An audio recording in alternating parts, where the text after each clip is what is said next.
Eu olhei na pauta do programa e a respeito do Fluminense. Vai ter o Fla-Flu agora.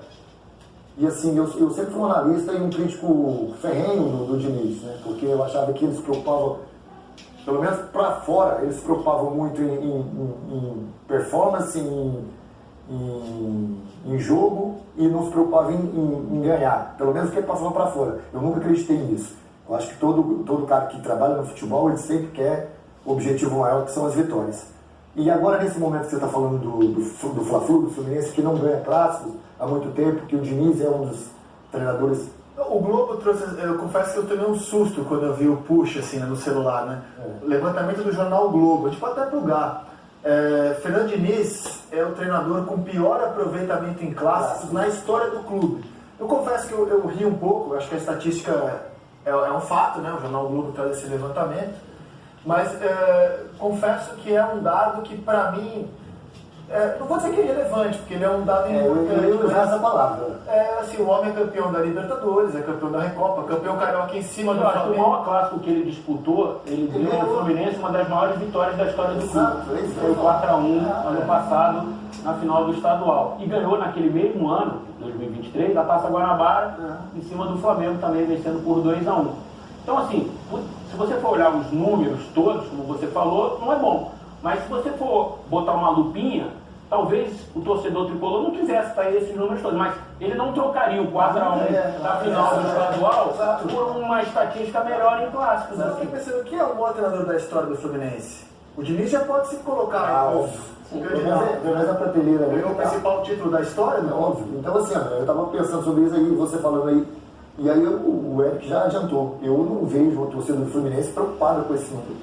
Pelo contrário, eu acho que eu acho que incomoda um pouco, mas não é um problemaço, eu acho. Assim, não sei se é. Talvez pode até incomodar um pouquinho, mas assim, quando ela viu que realmente que importa, o que o Fluminense lutou, o que o Fluminense buscou, e agora é um momento ideal, né? Porque agora o Fluminense tem que vencer o Flamengo, não pode empatar. Mas isso tudo é porque o Fluminense conseguiu ser campeão da Libertadores. Porque antes do Diniz ser campeão com o Fluminense, que ele estava se dividindo em seleção e Fluminense, começou a se contestar pela dificuldade de fazer a seleção jogar bem, inclusive, se realmente esse conceito de jogo dele era tudo isso, se valia a pena realmente ter esse jogo diferente, que talvez não fosse eficiente, mas aí quando ele é campeão da Libertadores, dá aquela tranquilidade que não. O conceito ele é inovador, ele corre riscos, mas ele também é eficiente, ele também é vencedor. Então, o Diniz, no dia 1º de maio, faz 2 anos de Fluminense, né? 2 anos. É um dos trabalhos mais longevos da Série A. A gente tem o Abel, Renato, Vojvoda e o Diniz. Então, assim, 2 anos. Ao longo de 2 anos, o Diniz fez uma ótima campanha no Brasileirão anterior, que classificou o Fluminense para a Libertadores. Esse ano que passou, ganhou a Libertadores, ganhou o estadual, goleando o rival na final. Se o Fluminense não tivesse vencido a Libertadores, certamente estaria no G6, porque em algum momento ele abandonou ali, teve que botar time em reserva e tal. Virou o ano, ganhou a Recopa, enfim, está na final do estadual aí, em condições assim, precisa vencer um dos 2 Fla-Flus, vai ter que ganhar um dos 2 Fla-Flus para poder avançar, enfim. Então, eu acho que é um trabalho muito consolidado, muito consolidado. E ele é consolidado, Eric, porque venceu também. Claro, sim. O Diniz tem essa questão de, mas vocês vão comentar sobre vitórias, sobre conquistas. Se o Diniz não tivesse ganho a Libertadores, hoje ele estaria sendo classificado. E você somaria não ganhar a Libertadores com o desempenho dele na seleção. O Eric trouxe essa questão aqui, uma ótima reflexão. O que teria acontecido com a carreira do Diniz se não ganhasse a Libertadores, somada ao desempenho que ele teve em condições muito ruins, né, para dirigir a seleção brasileira. Os números do Jornal Globo, só para não matar vocês de curiosidade, são os seguintes. São 30 jogos, os números que levam o jornal a afirmar que ele tem o pior desempenho em clássicos. Derrotas também tem algum tipo de explicação. É ruim perder? Porque mas tem algum tipo de explicação assim, né? E ano passado, durante o segundo turno do Brasileirão, o Fluminense estava 100% focado na campanha da Libertadores. Levou um 4-2 do Vasco no Newton Santos também, que teve o Vasco muito com a faca no dente ali, ligado no jogo e tal, por causa da questão do rebaixamento. O Fluminense estava até sem o Diniz nesse jogo do Newton Santos. Enfim, tem algumas circunstâncias. Óbvio, o torcedor do Fluminense quer ganhar clássico, é a rivalidade do dia a dia, do botequim, da esquina, do vizinho do prédio e tal. Mas eu acho que num contexto geral, o torcedor do Fluminense está muito mais satisfeito. Agora, 11 clássico sem vitória é curioso mesmo, né? Curioso, A gente pode plugar essa lista, é um jejum realmente marcante, cara. 11 jogos sem vencer um clássico, não é brincadeira não. Eu acho que incomoda, pode incomodar um pouco. A última vitória do Fluminense em clássico foi na final do Carioca. Aí vem essa sequência aí, empate com o Vasco, empate com o Flamengo, empate com o Vasco, empate com o Fluminense, derrota para o Vasco. A gente dividiu em telas, é isso? Ó, a ordem é a seguinte: 1-1 com o Vasco pelo Brasileiro, 0-0 com o Flamengo Copa do Brasil. Aí tem Brasileirão, Botafogo 1-0 Fluminense, Copa do Brasil, Flamengo 2-0 Fluminense, Brasileirão 0-0 Fla-Flu, 4-2 Vasco no Brasileirão, Botafogo 1-0 no Brasileirão, empate com o Flamengo no Brasileirão, empate com o Fluminense, com o Vasco agora no Carioca, a derrota para o Flamengo e a derrota para o Botafogo. Esse 1-1 no Brasileirão com o Flamengo também foi uma semana depois de ter conquistado a Libertadores no Maracanã. Alguns desses clássicos aconteceram logo depois de uma conquista ou de uma classificação. O objetivo muito que o Fluminense Tem o contexto do que o Fluminense está levando a sério o clássico. Acho que a proposta de jogo do adversário, o último jogo contra o Botafogo jogou mais, teve mais energia. Eu acho que o Fluminense perdeu o jogo ali. Esse último agora não teve energia para recuperar a bola, para fazer pressão pós-perda. Era o Botafogo que chegava antes na bola do que o Fluminense. Era até natural, né? Era natural, o Fluminense não estava com os titulares nem o Botafogo. Mas assim, são alguns aspectos de característica de jogo que diferem bastante de Botafogo para Fluminense e que falam bastante sobre o jogo. Concordo que você traz. Se você colocar o Botafogo, tinha vindo de uma vitória excepcional, saindo de um problemaço, de uma cobrança enorme. Então o Botafogo chega para esse jogo muito mais inteiro. O Fluminense ao contrário, ele classifica, mas ele foi campeão. Então assim, é um desgaste mental enorme que esses caras têm que voltar para a concentração, se dedicar num jogo em que teoricamente não valeria nada assim, em relação ao intuito que o Fluminense queria. E essas derrotas, se você for analisar friamente, jogo por jogo, você pode ver que as vitórias que o Fluminense teve foram quando eram necessárias.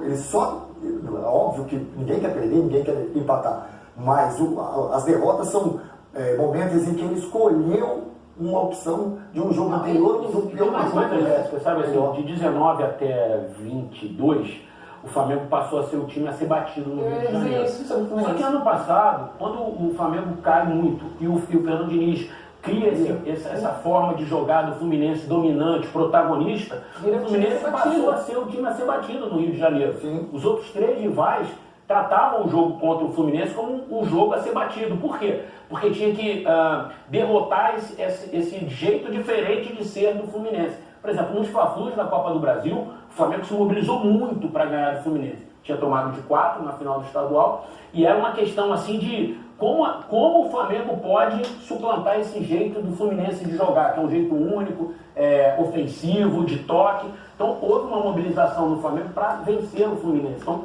eu acho que tem um pouco isso, assim, o Fluminense passou a ser um time a ser batido aqui no Rio de Janeiro. O Vasco se mobilizou para ganhar do Fluminense no Newton Santos de um jeito absurdo também. O treinador do Botafogo agora, o Fábio Matias, na entrevista ele disse que antes do jogo, para ele era uma honra essa maneira de jogar do Fluminense. Então isso mostra isso. E pode ter uma novidade no Flamengo para o jogo de sábado, a semifinal do Campeonato Carioca, que é o Léo Ortiz.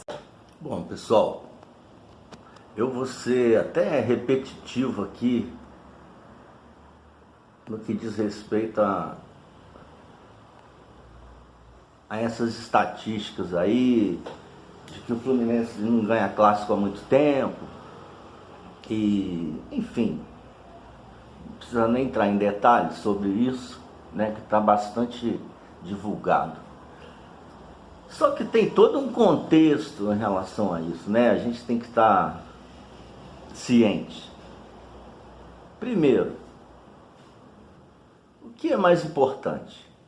Você tem uma estatística favorável em clássicos, nesse caso em jogos, não que sejam jogos que não valem nada, né?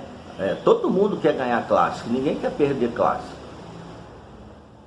Porém, no futebol existem prioridades, né? Você está às vésperas de um título importante, nesse caso do Fluminense, títulos internacionais, ou pós-conquistas, como foi o caso, as coisas mudam, né? O ano passado, o Fluminense estava muito envolvido com Libertadores, né? Aquela campanha que a gente também não precisa aqui estar detalhando.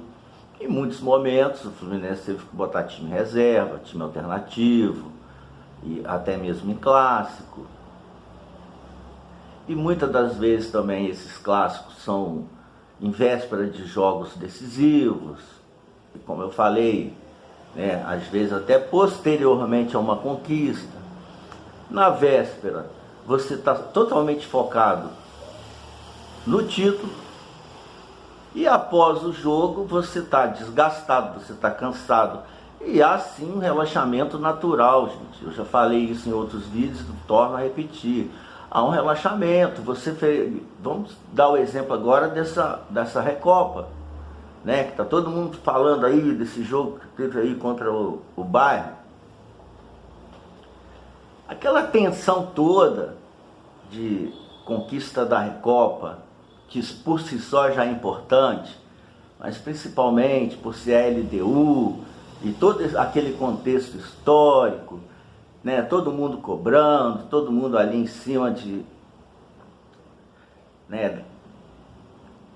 explorar aquela questão de vingança, e por mais que esses jogadores, né, sejam outros, o momento é outro, mas isso acaba criando um clima de tensão. E você foi lá com aquele jogo difícil, a vitória no final, a conquista. Não tem como, depois disso, a pessoa não dar aquela relaxada e falar, missão cumprida e tal. Não que entraram para jogar contra o Bayern de maneira irresponsável. O Diniz cometeu alguns erros ali, tudo bem, mas tem que se levar isso em conta, né? Quando você consegue aquele objetivo que você busca muito, fatalmente depois você dá aquela relaxada. Isso não quer dizer que você faça corpo mole, que você, né, não jogue de maneira séria. Isso tudo é compreensível. Resumindo, a questão de estatística, ela é importante para a história, mas o que entra na história mesmo é conquista de título, e isso o Fluminense tem feito com sabedoria e alegria para nós, né? Claro. É isso aí, vamos para essa semifinal, e estão dando favoritismo aí para os remadores, que assim seja, né? Nós já vimos esse filme nos 2 últimos anos aí, eles sempre considerados favoritos. Fomos lá, conquistamos um bicampeonato, tanto da Taça Guanabara quanto do Campeonato Carioca. E que assim seja esse ano de novo, e que eles entrem como favoritos, e a gente vai lá e passa, e vai para a final e conquista esse tri aí, se Deus quiser e assim permitir. Vitória Fluminense, saudações tricolores, até breve.